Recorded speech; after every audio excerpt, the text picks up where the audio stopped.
Welcome, welcome, welcome. We are talking politics and religion without killing each other, I should emphasize that. At least we're going to try. I am your host, Corey Nathan. It's an honor to be a part of the Democracy Group. That's a network of podcasts that examines what's broken in our democracy and how we can work together to fix it. Of course, remember to subscribe to our YouTube channel, follow, rate, review us in all your favorite podcast apps, and check out our new Substack. We have links in the show notes to make all of this stuff really easy to find. It really does help so we can continue having great conversations like the one we're having today with Lisa Willey Knierim. Lisa is the president of 1880 Hospitality and the mayor of Cranberry Township in our home state of New Jersey, and most notably my high school pal, and we're still pals. Lisa, it's so good to see you. It's great to see you too, Corey. You doing all right? It's pretty crazy times. You holding up okay? It is crazy times. I'm a little media fatigued, but I think everybody is right now. Wait, hold on. Am I like media? Are you doing media with me? Is that what we're doing? No. I mean all the surrounding media. We're on the light load in New Jersey this year. We only have a governor.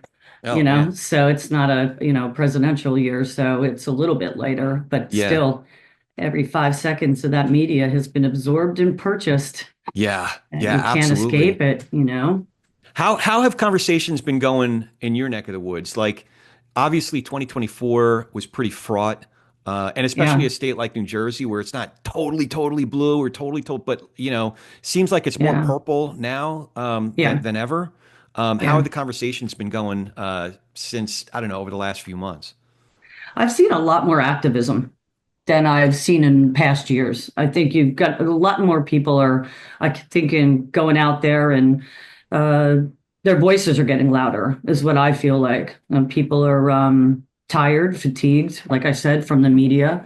But I think purple is probably a really good way to describe it. So, I've got a lot of friends that are independent. And when I talk to them, I feel like they're underrepresented, that it's the left and the right voices are so loud. The extreme, that the kind of the middle is getting lost in their share of voice. So I'm seeing that emerge a little bit more, people wanting to be heard. That's what I'm feeling. As mentioned, you are the mayor, Mayor Lisa, which is pretty awesome. But so silly, isn't it? Well, no, I mean, I could totally see it. You've always had like a authoritative presence, albeit a really winsome and friendly one. So I wasn't totally surprised. I'm really happy for you. But the reason I bring it up is that local politics is really different from national politics. But I'm wondering the degree to which our, default kind of political postures are really beginning or have completely overrun, say, the city council room, the city council meetings, that kind of thing. Yeah, it's pretty unique because we're actually, how it works in our town. So we have a township committee, and I'm one of 5. And so formally had to run for office, get on the ballot, and, all the residents of Cranberry came out and, vote for you. And it's a 3-year term. So what we do is I'm elected by the residents of Cranberry, but the mayoral position is rotated amongst the committee members. So we decide amongst the 5 of us who's going to be mayor, and that is a 1-year term. So I'm in my 3rd year, which honestly, I feel like I started to hit the ground. Like, a lot of it is learning things that I really didn't understand, like, local government and how a local government runs, which is very slow. Not my usual pace of thinking or acting, but super slow. And it's taken a good time to get the education on that. So being the mayor of the town, my vote is still 1 of 5. On everything. I just help, lead the meetings and the township committee meetings and do that. And you're the face of the public for the most part. So you're kind of the first person anyone comes to, good or bad, right? Problem or complaint or challenge or triumph. You're the kind of the first line of defense to the township committee. And what I'm finding is that, top down, national politics are slowly making their way into the temperature of local government. And I was like, I live in a very small town. There's 4,273 of us in this very small town. And I'm just surprised that the partisan nature of conversations have gotten down to this level where it really was just talking to your neighbor is Yeah. now like you're finding yourself a little bit more defensive in your political stances. So what does that look like? Because it's funny. I was at an event yesterday. It's a big fundraiser for a children's center here in my town, and our town structure is very similar. There's 5 city council members for Santa Okay. Clarita. I actually live in unincorporated part of LA County, but very much a part of the Santa Clarita community. But I overheard one of the city council members talking to a U.S. Congress member. Mhm. They were both there, and the council congressman, our congressman, happens to be Democrat. Our city council members are, I forget what it's called, but it's basically they don't declare their party. It's not really independent, but unaffiliated, so that they can represent the town and our uniqueness as a town. But I happen to Yeah. know the city council member he was speaking with is pretty hardcore right wing, Yeah. but they were just, they were having a great conversation. I overheard Congressman Whitesides talking about funding for building the old road. It's this really long old road that runs through Good our name. town and up and down our city. It's literally called the old road. Um, and there's a lot of construction on there. And part of it's just like meat and potatoes issues. It's not like Yeah. the stuff you see on Fox News or whatever your favorite news station No. is. It's just like, how do we get from here to there? Just Yeah. actual town. So, what are some of the issues that you're working on? Is like, what does that look like in a town like Cranberry? Well, it's actually pretty interesting because what a year to pick to be mayor because we've got some hot button issues that we're dealing with. The Mount Laurel Act, it's law A3 S50 that was passed in 2024 by Governor Murphy and signed by Governor Murphy, is a update of the Fair Housing Act. And so, through a very detailed criteria, townships are given affordable housing mandates right Okay. now. And it has caused quite a stir in New Jersey because this is round four.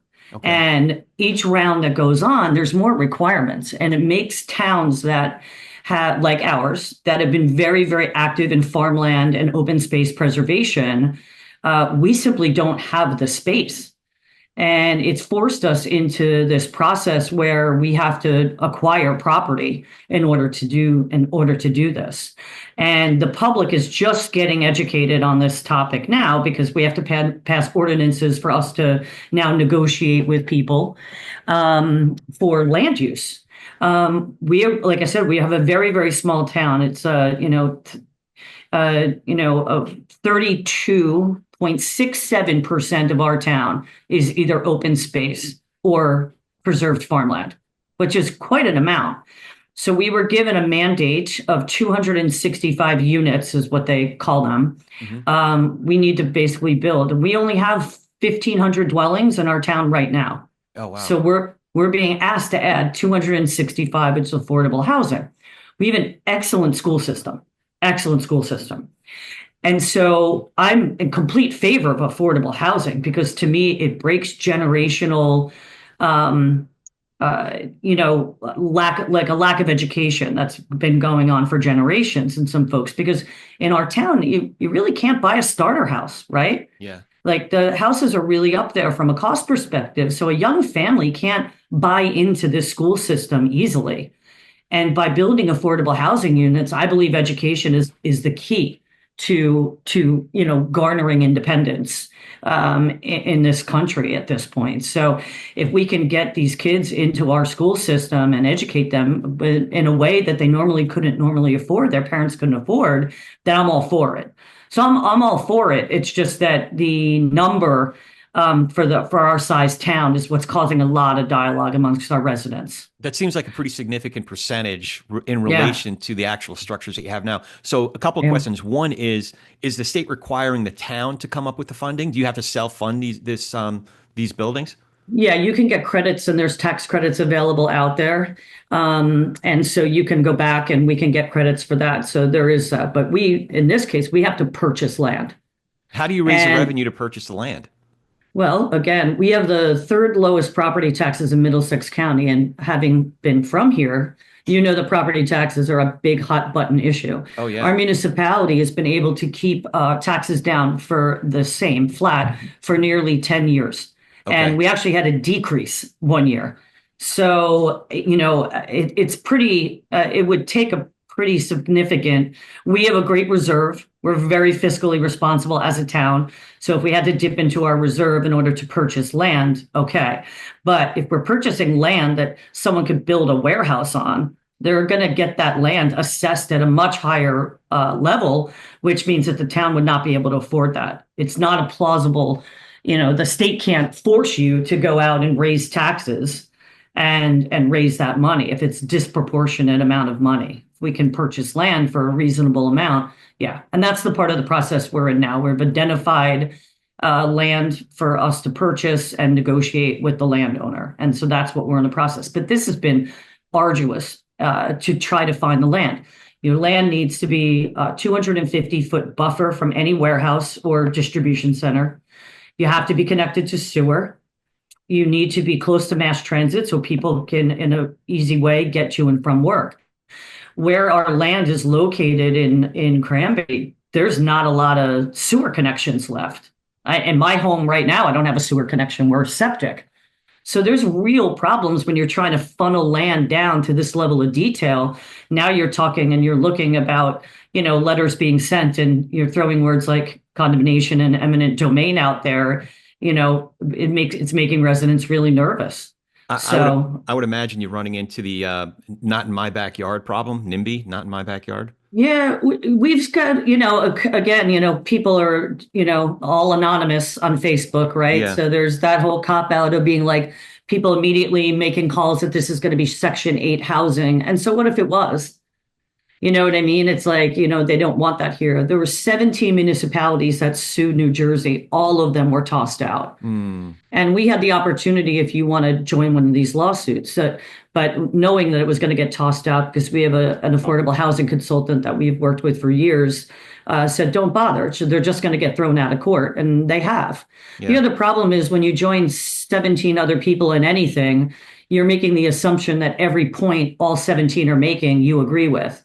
And you're making your case for Cranberry. I'm not making a case for Cranberry and 17 other municipalities, right? So if you were going to fight that, you wouldn't want to join a mass lawsuit like that. You'd want to do it independently. So we're adhering, we're being compliant, but it just has kind of hit the public's eye.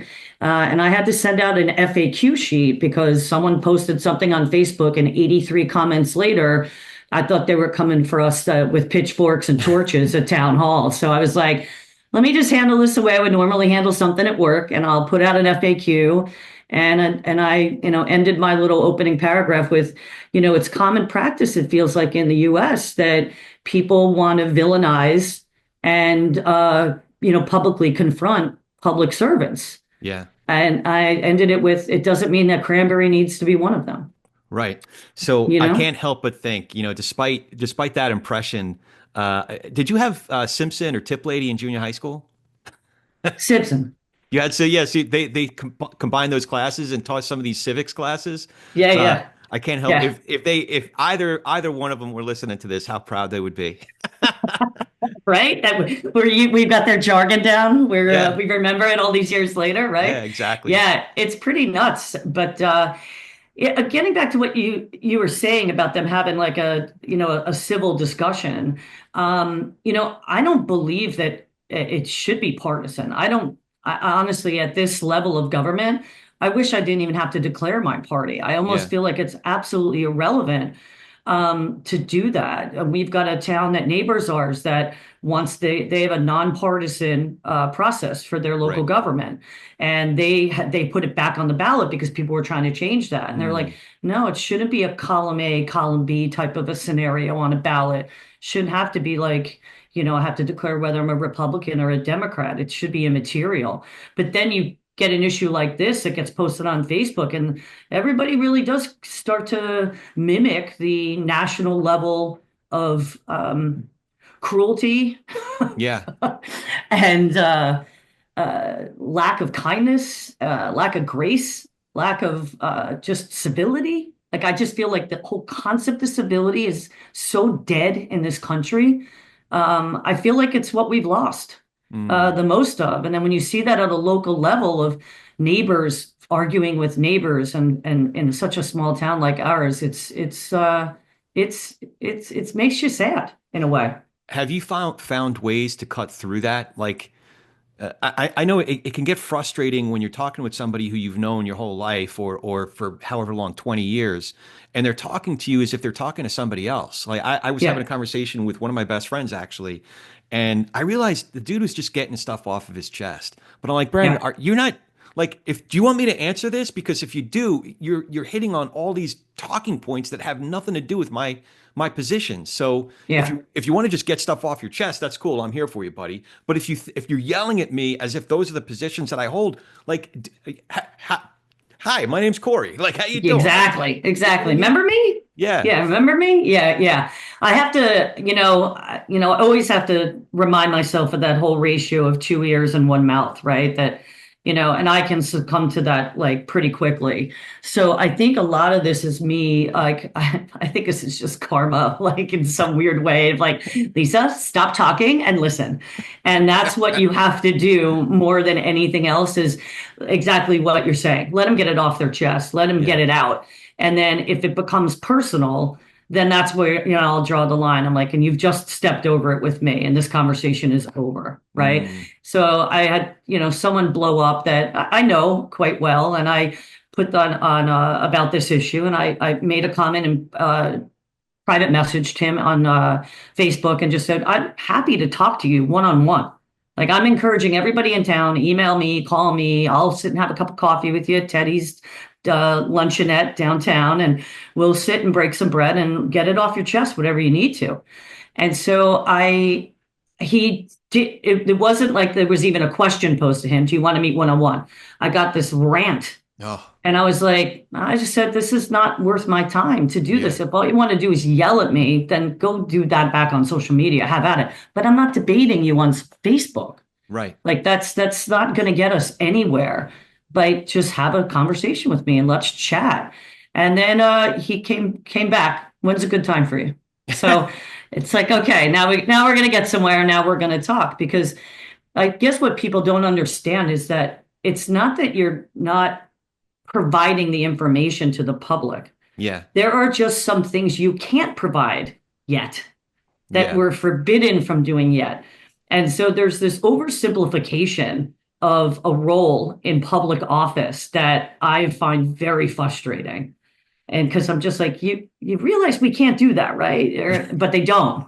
So right. like I'm trying to cut through that a little bit more, trying to be a little bit more transparent, and just trying to get out there a little bit more so people feel comfortable talking to me directly. Yeah. And So that's good.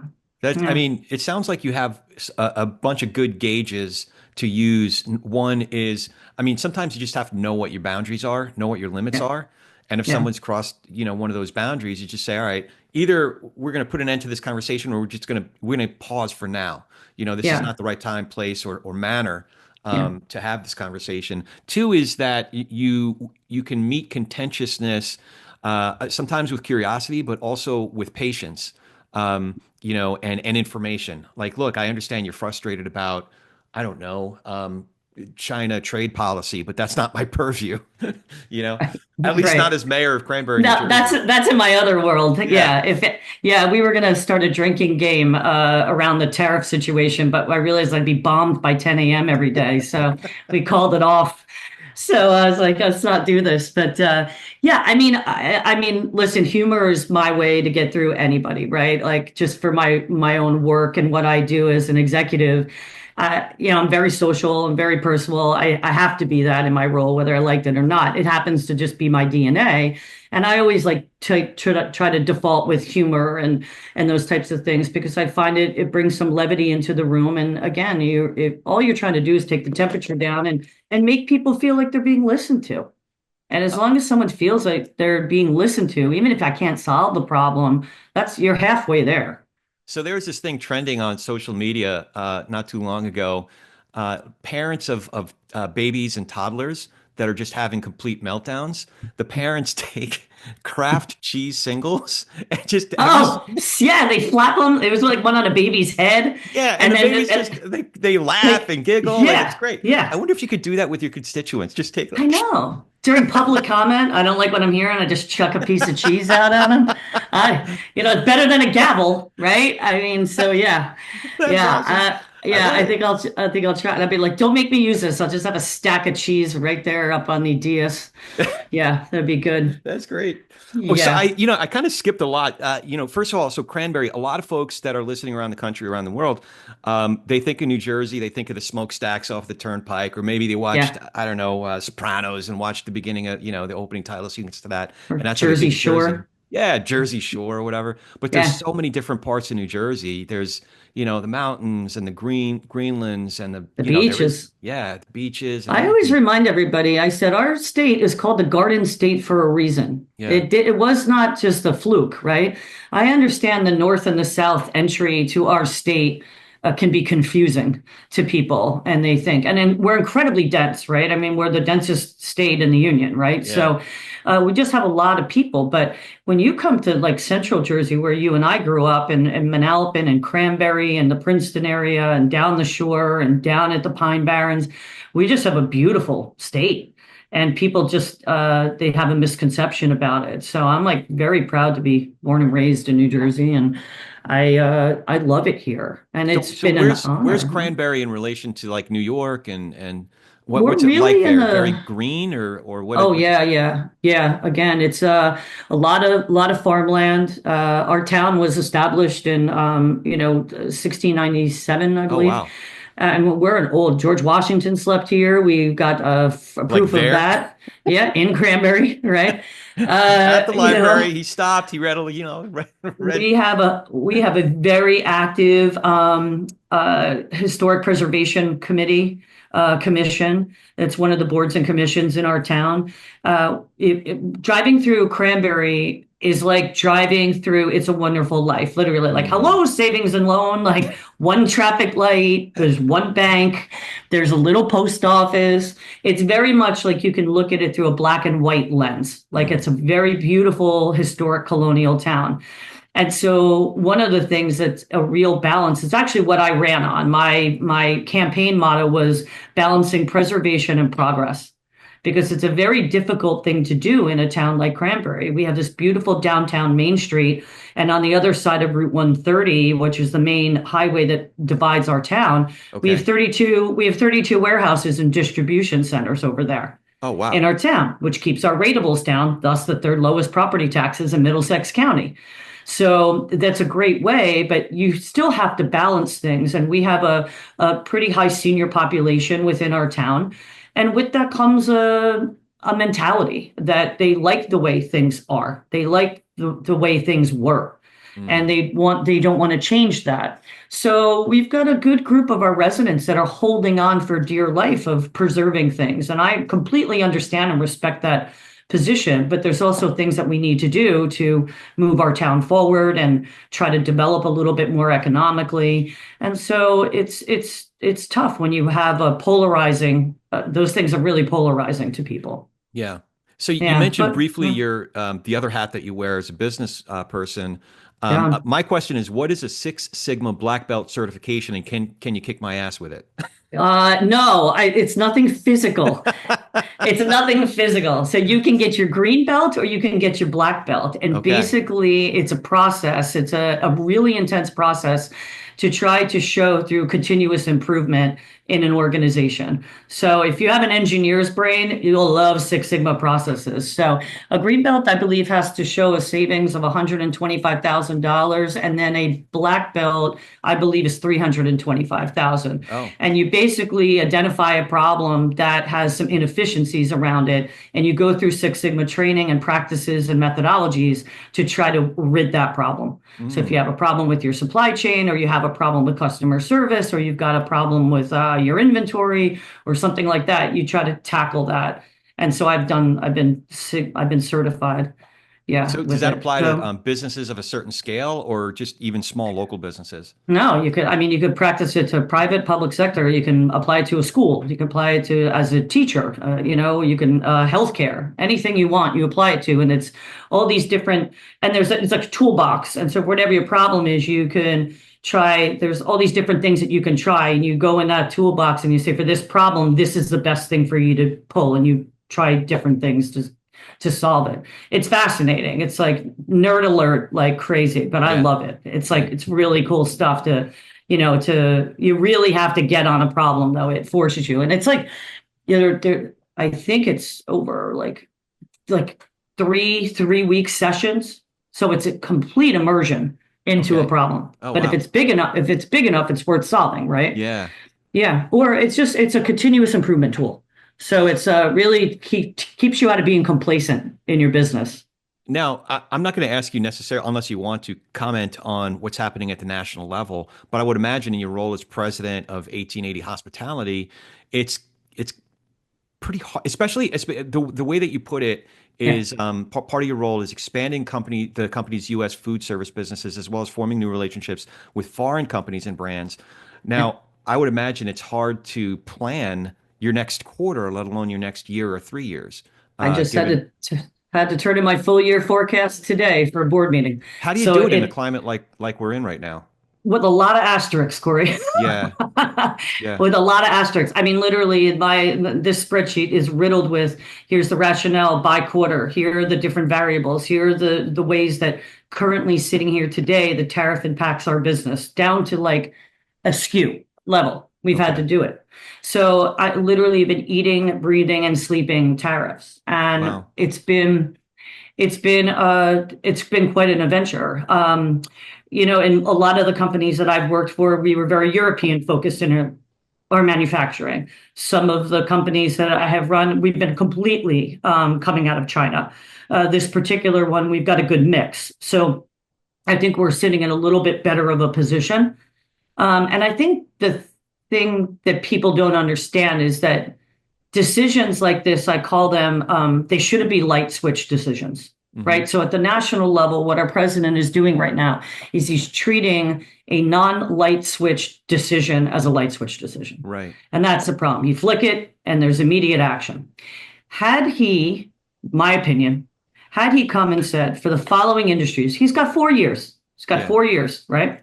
Had he come and said for the following industry, you have until 2026 or your tariff will go up here. For this industry or this segment or this commodity, you have until 2027 or I'm going to implement. You give people time and based on the industry, their ability to flex, which is my favorite four-letter F word, by the way, is flex.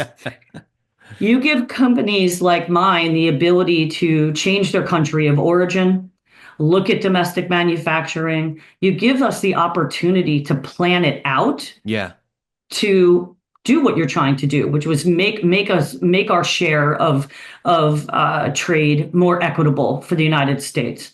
But you do that in a way that is palatable. right, But doing it like this is having the impact exactly the way that we're all seeing it.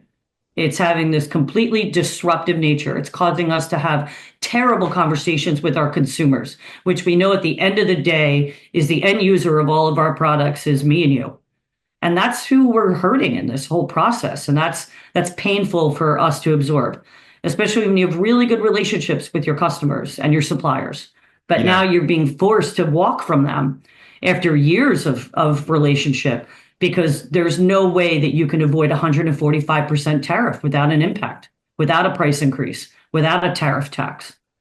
And you have to think of your body of work as a whole in order to get those increases out there to do it. And now is not the time to profit. Now is the time to just cover your cost of goods and not try to take advantage of this situation. And I've got some competitors out there that are going to shoot themselves in the foot. I'm using this as a sales strategy. At the end mm, of the day, a year from now, I'm going to have my customers say, that was brutal. But you know what? 1880 did it right. They covered their cost of goods. They didn't try to make more money on me than they needed to. They just weathered this with us and they partnered this with us. And that's my responsibility to them. So, and I feel the same way about my role as mayor. whatever's going on, it's my job to help the residents weather through it together and make it through. So in your role with 1880, are you dealing with it's B2B, like other companies, or are you dealing direct to consumer, or a little bit of both? Our whole company, yeah, we have both divisions on that. I'm focused on the food service business, which I have on and off my entire career, Yeah. but I've been very heavy on the consumer side, the retail side. So this is the first time where I'm like solely focused on food service. And quite frankly, I'm like happy. It's great. I need a little break from retail. So it's been Yeah. like nice because that's, not going so well. But this is an industry that's been through the ringer through COVID. I Oh mean, food man. service as an industry just shut down. And it's a really great, fun industry. Every day is a new challenge, a new problem. And I Yeah. thrive off of that. So it's fun for me. But it's just when you think this industry was about to rebound from COVID, now we get assaulted with this tariff situation. Yeah. Yeah. Now, do you find so you're already finding that the level of candor that you just described with your clients, or as mayor with your constituents, is that working, or do you leave yourself prone to unfair attacks from your competitors or your opponents in a political campaign? Both. Yeah. Right? Both. I mean, either way you do it, but I just don't. First of all, I can't have a lack of communication in my professional career. I just wouldn't be where I was if I wasn't a good communicator and had to do that effectively in good times and bad, right? Yeah. You have to be able to weather that. So that's not a problem for me. It's a the boardroom problems are very comfortable area for me. It's now getting at, the more human level, because that's what it becomes instantly, right? It's like you know that person in town, you know that neighbor, you know that business owner, right? So it's immediately very personal. Hmm. And that's the part where I really did have to pivot a little bit, because you have to be more patient, because this is something that's important to them. And then it has to become important to me, Yeah. right? But I also think I'm very practical at work because I'm very data driven, right? So I'm very like, when n equals 2, I have a hard time of making that a big priority, right? Because if n equals 2 at work, that doesn't even hit my radar, right? Mm. But if n equals 2 and it's 2 people that are residents of this town, I have to have an ear for it. I have to Right. listen. Oh, that's Yeah. interesting. Yeah, Okay. because it's a different way of handling the problem, Yeah, right? yeah, yeah. Because it's different. Because there's a face, there's a Mhm. person, there's a human Yeah. being, Yeah. and especially in your town, I get that. I so get that. Like, so a lot of the ways I'm kind of coming back full circle now, but a lot of the ways that I've been able to cut through some of the noise that we've been acculturated with. The Yeah. noise, whether it's, we wake up and we turn on our favorite news program, or we read some of our favorite news websites or political websites, or listen to our preferred political podcasts. We're acculturated, and we're Yeah. just getting conditioned to think a certain way about them, about the Yeah. opponent, right? But the way to cut through that is by connecting to my neighbor, right? Yep. Let's say I'm going for a walk in my neighborhood, and I come across Pete. I call him Pietro because his family's from Italy, and I know he's got Fox News on all day every day, so he's hearing different stories than I'm hearing when I'm Yeah. watching Tangle News or reading Yeah. Tangle News or something like that. But it's Pete, and he's got his dog Bella, and we see each other on each other's walks, and I know Pete's going back to the old country for like 6 weeks, and his Yeah. wife makes these great desserts, these great cannolis, and Yeah. so it's different. We're connecting on a human level. Now, for Yeah. you as mayor, Pete, or Maria, or whoever it might be, they're people to you. They're human beings to you, Yeah. regardless of what hat they're wearing, right?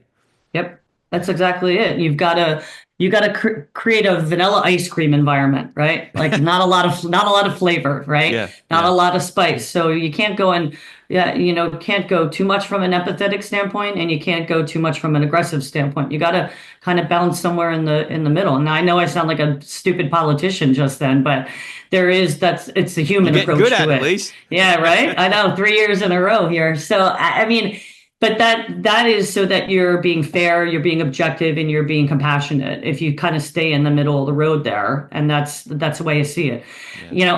I mean, it's not a fun fact, but I won this election by 6 votes, Oh man. and I beat an incumbent who was a friend of mine, Oh right? wow. And so What I promised her, and I was very specific on the optics of this because we publicly meet at our local watering hole, the Cranberry Inn, and we'll have a glass of wine together for two reasons. One, that means that the six people that voted for me and not her, that's great. That number's too tight Mm, to walk away from any work that she was doing.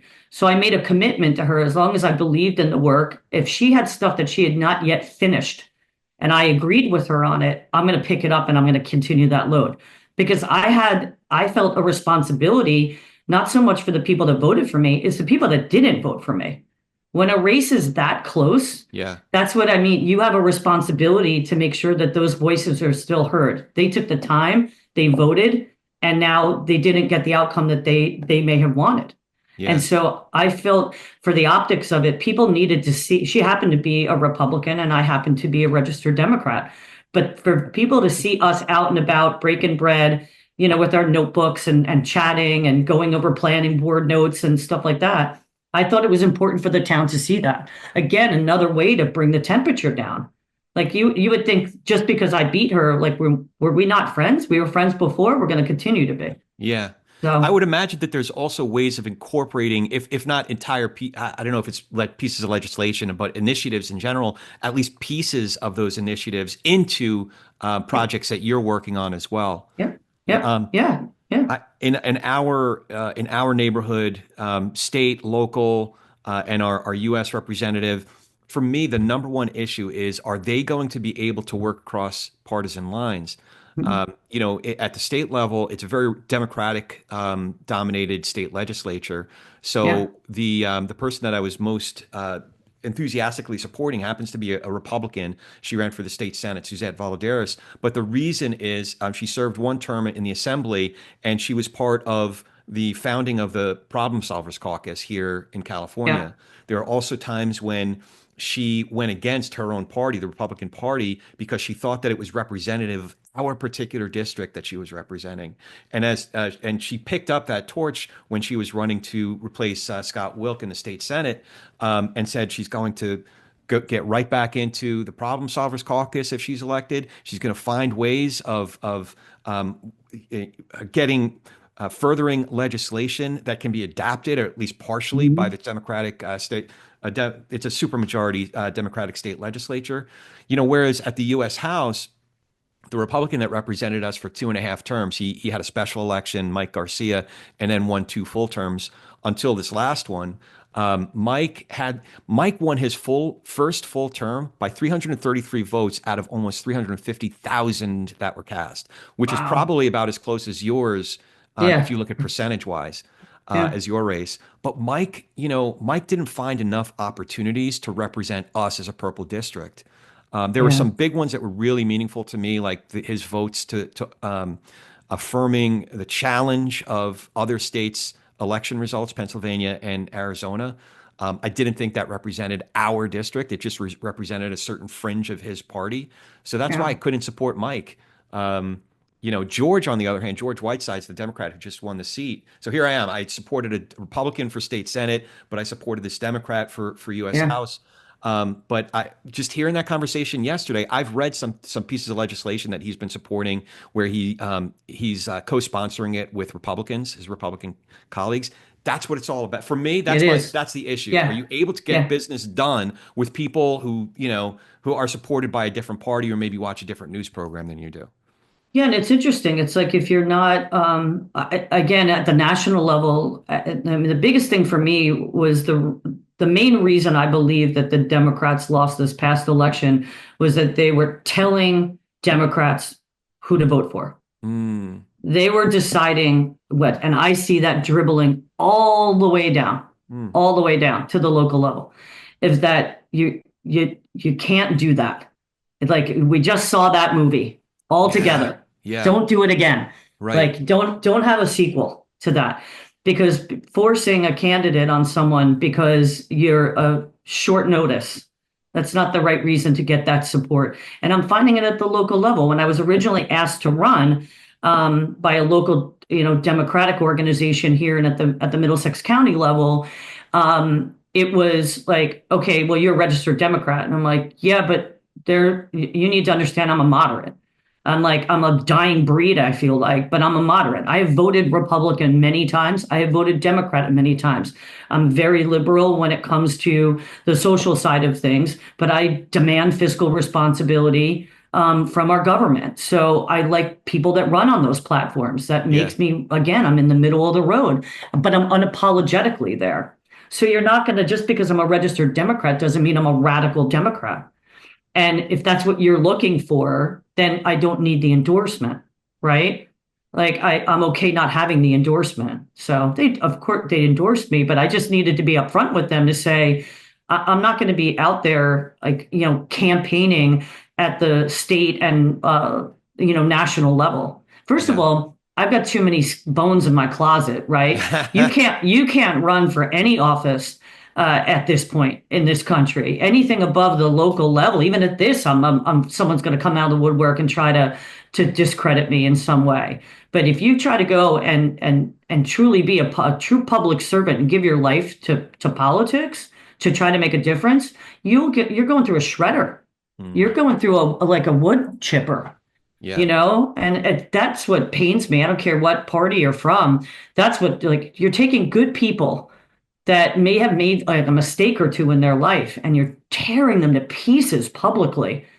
And I always say if people stop raising their hand in this town, our Cranberry shuts down. Mm. Every board, every commission, all of this is all on volunteer. And if people stop doing that, you won't have local governments. What if the only ones that are running for those offices really are the crazies? Because right now, Yeah, the way I see it is there's about 6 to 8% in each party that are real extremists that are yeah, screaming, taking all the oxygen out of the room, at least online. What if yeah, those are the only ones that yeah. end up running for office? And you'll never be able to have that conversation that you had with your predecessor, with your main You're competitor, right. right? No, it's over. It's over. Again, I see it on Facebook, and that's why I like. But I think you got to know when to throw a punch back. You know what I mean? I think that you have to find a healthy way. Like people have been swinging recently, which is pretty much the reason I reached out to you. Like this affordable housing situation in our state, it's got people really passionate, and Hmm. it's taken sides, and it's this neighbor is calling this neighbor this and that, and it's playing out on social media. And it's so disappointing to see it. And then, like I said, I felt like they were coming down to town hall to have our heads. And it was just a fundamental, like they just didn't understand some basics of it. So again, I decided to, type this paragraph. I put a special mayor's update out. I spent hours and hours creating an FAQ sheet around affordable housing, the law, how we have to be compliant. So I was educating to try to get through some of the noise and, quite frankly, some of the mistruths that were being repeated in our town. But I also did it in a way which showed my personality a little bit, which is like, I'm going to take a punch for so long. Yeah. And then I'm not going to do it on Facebook. Yeah. Right. Yeah. That's not the right way to do it. It's just more rhetoric out there.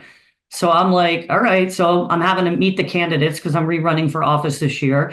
So I'm going to have a little meet the candidates deal at the local Cranberry Library, where I'm just going to invite anybody who wants to show up and they can ask me questions and just get to know me. And again, let them be heard, let them ask and get it off their chest. What do they want to talk about? I got You to ask, know? have there been any fights about what's on the shelves in your local library there? Any other fights? I don't know. I don't think so. We had a local business open up, a Cranberry convenience store, just a little mom and pop operation, and they had some merchandise in there, which is, marijuana is legal in the state of New Jersey, and they had some paraphernalia that the townsfolk thought for a small town of Cranberry was not appropriate. Great business owner, cleared the shelves. Yeah. Now Yeah. I can go get some olives instead of a bong. So, there's little changes people Okay. make. All right. Yeah, but no, I mean, local business owners here, again, there's not a national chain like in our town. They're all local businesses. And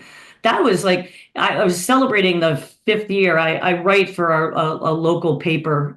They have a mayor's article in a paper called The Chronicle, which is, again, really more for the senior population in our town who really aren't very familiar with email, or they're not getting our e-blasts. So it's another way for me to communicate with them.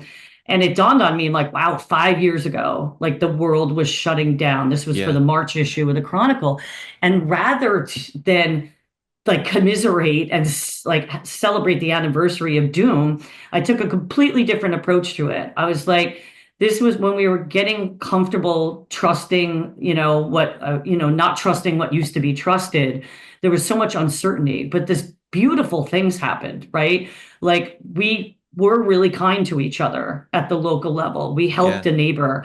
Our local little luncheonette that people eat at, you could buy milk and cold cuts there, and every bag when you went to pick it up, there was a roll of toilet paper in Oh, there because he could wow. order from like, Restaurant Depot or something like that, right? So he was Yeah. getting food service product through that. You learn to buy and live locally, right? So you were going to your local establishments, and you that's where you were getting your food to take out, right? And so there was this real sense of like underlying community that was developed. And then what happened? So I was going on that message of like we learned to be hopeful rather than give in to our fear, right? And we did that as a community, and let's try to all remember that, Yeah. right? And then in like one fell swoop, you get a presidential election, and we're sucked right back down in it, and like you forget all those times that you were just a little bit kinder, Yeah. or you had someone who was sick and they had COVID and they were or lost somebody, God forbid, right? So Yeah. there you all that gets wiped away so fast. It's like so I'm trying to put these gentle reminders out there in my publications and in my mayor's update. I celebrate the silliest things. My mayor's update comes out the day after a township committee meeting, and I tell everybody what National Blank Day it is. So, I mean, it was National Kazoo Day a couple weeks ago. It was That's great. National Chocolate Covered Nut Day. What do we have? Oh, it was a tie between it was tax day and laundry day. And I felt given the choice, people would want to do laundry versus taxes. So I said, we're going to celebrate a national blueberry pie day, Okay. like just some sort of levity in there to not be like, to give someone it's national something day that someone's going to have a problem with. Yeah. Inevitably someone's going to find a hole in that. So So you're I've kind already, of, yeah, you're yeah. already answering some of my questions, kind of to put a fine point on it. You know, what what concerns you the most about this moment that we're in now as a country that now, and as you're just describing it, infects even just our neighbor to neighbor conversations, but also more importantly, part two of that question is how do we find our way out of it? Yeah. Yeah. I have a 15-year-old daughter, right? And she's just a great kid. And what saddens me is that I'm hopeful that they're not learning from this collective experience that we have right now, that they're not learning that this is the way to practice politics and to be more fair and to negotiate with each other, have a conversation with each other. I'm hoping that that toxicity is not going to now become multi-generational. Hmm. But so that's my biggest fear is that kids are going to get affected that way and that they're going to not feel like they have a voice and then they stop voting. Yeah. You've seen the younger generations, the numbers are atrocious. They're just atrocious. Hmm. And I can already see that. I don't know if you remember this. It's probably not even legal. But after we graduated high school, I went in to see a friend of mine, a detective at the police department, and I was home from school. And on the wall was people that didn't vote. Oh, They like were the actual registered names of people that, names. Yeah, I don't even know if that's legal or was. I don't know. wow. And by the way, it was like 90% of our graduating class, Corey, because we were probably all at college and they didn't have an absentee ballot. Yeah. But I couldn't believe, but that stuck with me. Mm. And I was like, I've always instilled in my daughter, like when you can vote, you have to exercise your right to vote. You have to have a mail-in ballot, no excuses.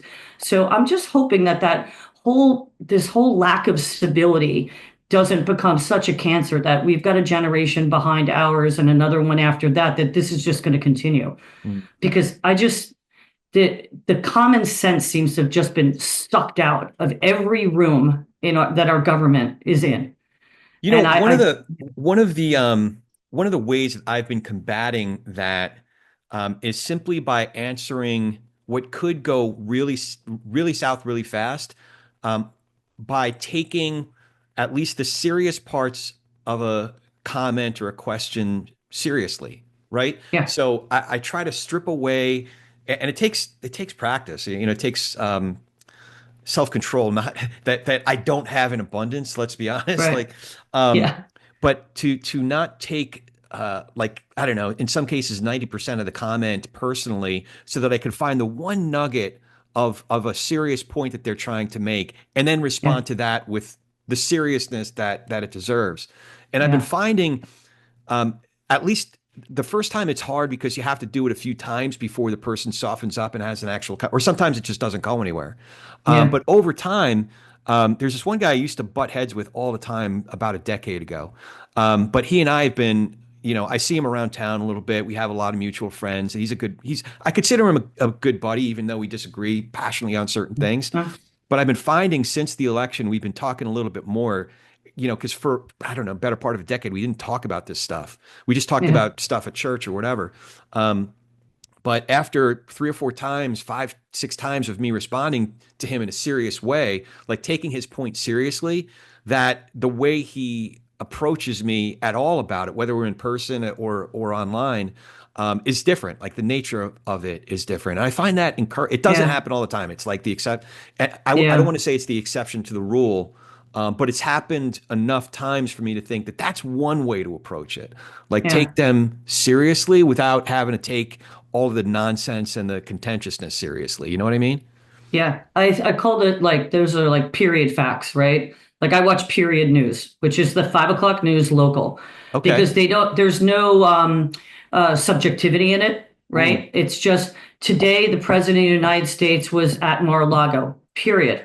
Right? So that's okay. period news, right? So I always look for the period statements in all of that rhetoric that's out there to be like, okay, that one didn't have like 15 adjectives in it. So like we could probably zone in there and say, Yeah. what are we really trying to say here or in the conversation? So I always call them like period points. And that's why I watch period news, because it's like I'm not getting any opinion journalism in there. I'm Yeah. getting true, like, this is just what I need to know to get the basics out down, and then I can go back to watching sports, Yeah. There right? you go. Sports is on the TV all the time. You don't really watch a lot of All the TV. TV, Yeah. all the time, yeah, constantly, because it really is just not a lot of arguing unless that was a strike and it should have been called a ball, right? If that's my biggest problem in an afternoon, I'll take it, right? But it's also a way for me to de-stress my mind and Yeah. declutter my mind, which is constantly on, right? Like, it should not surprise you, I'm not a napper, right? So I don't, I never, my brain never stops. So when I'm fine and watching sports and stuff like that, it's kind of like a moment where I really don't have to think about anything. So Yeah, that's it's great. a almost a meditative thing for me. So All right. yeah. So I got to ask you the TP&R question, and that is, what do you think each of us can do to be able to share space with, have better conversations with, perhaps even nurture relationships with people across our differences? And we know people like we graduate high school with people like this, Yeah. people we love, Yeah. right? Yeah. But Love but them. Yeah. but then there are some folks who have different backgrounds and beliefs than we do, Yeah. or people that we know and come from the same place, but just get their news from different sources than we do. Basically, Yeah. how do we do better at talking politics and religion without killing each other, or is it even possible? I think it's the not killing each other part. I'm on this a complete bandwagon of bringing civility back, no matter what the conversation or topic is. Hmm. Just treat someone with a civil-minded attitude. It's such a simple thing to practice, yet I feel like there's not enough people doing it. Yeah. It's complete race to the red, complete Mm, to get something heightened or flame it almost. yeah. And I just always try to stay calm and just meet it with civility and with a little bit of humor. I have been able to diffuse so many Craft situations that singles. way. Exactly. I mean, like, don't make me, you're begging for this slice, right? But it's like, I think if you meet it, I had a meeting at town hall today with a resident that I knew was kind of coming in hot. They could not have been more graceful and nice. And we went up having a very nice conversation over a very difficult topic. But it was just so refreshing to just be calm about it Yeah. and just be okay about it. And I just believe civility is the answer to that. And you have to then treat, again, you have children, you have a responsibility. and I have to teach my daughter ways to problem solve and crisis management and self-advocate. Mm. But she has to do it in a way that is palatable, Yeah. for other people. You can't, bang on your chest and scream and yell and sell something because people just turn their ears off. They don't Yeah. listen. Yeah. If you're calm and you approach it that way and you say, well, I don't agree with you, I completely understand your perspective on this. I understand why you feel that way. And just give a little. Like Mhm. that's how you go across the aisle. You just give a little because you don't have to hate everything. Yeah. Everything. It's like when you think of uh what's the famous relationship in the Supreme Court? Oh, Ruth Bader Ruth Bader and Ginsburg and Scalia. Yeah. it's Clinton like and that's Scalia. Yeah. like it's a wonderful example, right? I mean, we had who was our congressman that we had for a long time? Was it Lieberman? Oh, Didn't we have in New Jersey? Senator? Yeah, Lieberman. He was very, very bipartisan. Okay. Oh, actually, there Yeah. is a guy that was part of the the National Problem Solvers Caucus. Fitzpatrick is a Republican, but he's in Pennsylvania one, I think. Okay. But I forgot I forgot who it is. But he is a Jersey congressman that Yeah. was a Democrat, and he was a co-chair of the Problem Solvers Caucus. Yeah, I just think it's like if at the end of the day, literally, do you have to hate every word? Yeah. Every word. Like that's where the fight is. And it's just like, just give a little. Just Yeah. say, you know what, we can agree on that point. I'm actually not, that's not what I'm pounding my chest about. This is where I'm upset. This is Yeah. where we need to work on this together. I'm okay over here. It's okay to say something's okay, Yeah. but everyone thinks they're losing their position. They're losing their posturing by giving 1 inch. Yeah. Like it's okay to do it. It's okay. Again, favorite four-letter F word, flex. If everybody can flex a little, then you somehow space gets made. I love it. Space and room can be made. Yeah. I believe that. All right, Lisa. Now you get to turn the tables on me. Do you have any questions for me? Well, I'm going to turn like you must give this a lot of thought. Your last question, how are you answering that right now? I imagine this answer changes for both of us depending on the day that we're having, but what do you think is the biggest thing or behavior that you're seeing out there that could make a difference? Wow. So nobody ever completely just threw that question back at me directly. And now you got me thinking, how do we do better at talk politics and religion without killing each other? And you're right. I would answer it different depending on the day and depending on the last conversation I had. Yeah. But the thing that comes top of mind for me is remembering each other's humanity, right? So what I mean by that is I've been upset about the way that we're dehumanizing the individuals that are being deported, for example.